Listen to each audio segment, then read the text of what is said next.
I'm Jo, and welcome to today's book review. Okay, today I am reviewing 11 Liars by Robert Gould. This one right here. Now, this one I bought from Amazon. Mainly I was looking for a book for number 11 for my clock reading challenge for this year. Saw this one and was like, ooh, that looks good. Let me grab some of that. What I didn't know at the time was that this is actually book 2 in a series. So book 1 is 12 Secrets, which I have not read, and then 11 Lies is book 2. Going by that, I'm presuming that the author is going to do a series of 12 books total. Maybe? I don't know. We shall see. But I would be interested in reading them. 11 Liars for me was a solid 4-star read. It was fine to read as a standalone.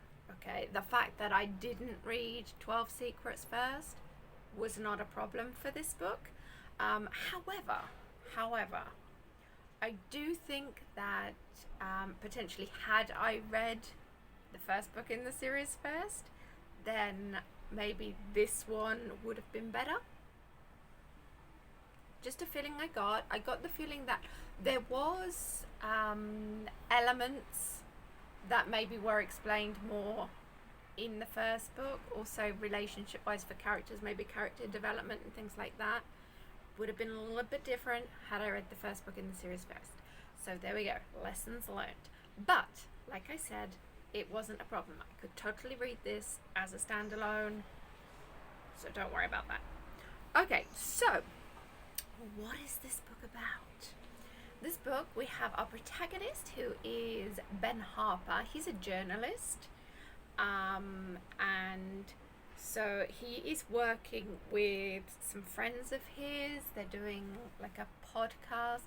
I'm guessing that the first book in the series dealt more with like his family story and why he ends up doing this podcast with his friends. But anyway, the main story in this is actually for DC Danny Cash, okay, who is a friend of Ben Harper's. So there we go. So in this, basically, one evening, Ben just happens to be at right place, right time, if you like, and when a fire gets started where the local church is in the community centre, he happens to see someone fleeing the scene, so he's there.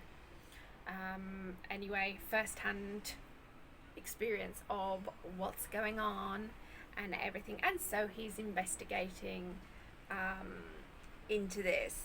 So basically what he uncovers goes back like decades, and what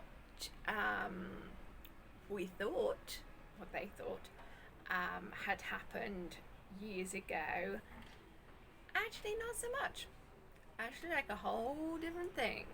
So in this one, it's basically like, I mean, on the cover the byline does say, in a small town everyone has something to hide. Okay, it's written right there on the cover. Okay, and I just like pinpointed it perfection, because everyone in this town has a secret. Like literally everyone. No one is who they seem to be, kind of thing. They're all hiding something. Some of them smaller issues, some of them like huge stuff that they're hiding. So yeah, it was very, there was a lot going on, a lot of different characters, it all wove in, and in the end it all became very clear and everything. But it was the sort of book you do need to concentrate a little bit whilst reading it to keep track of all the different characters and all the different things that you learn about them along the way. Okay, that said, it was a very good read. So anyway, there we go. That is 11 Liars.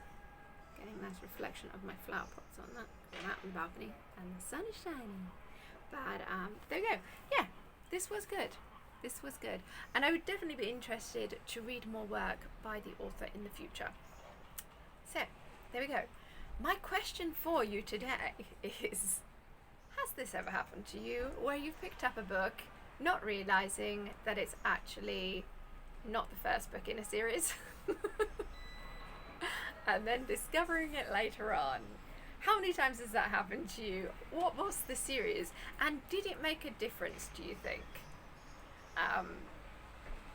Because I think it does. I think it does. I've done this several times because I really don't pay enough attention when I'm buying things.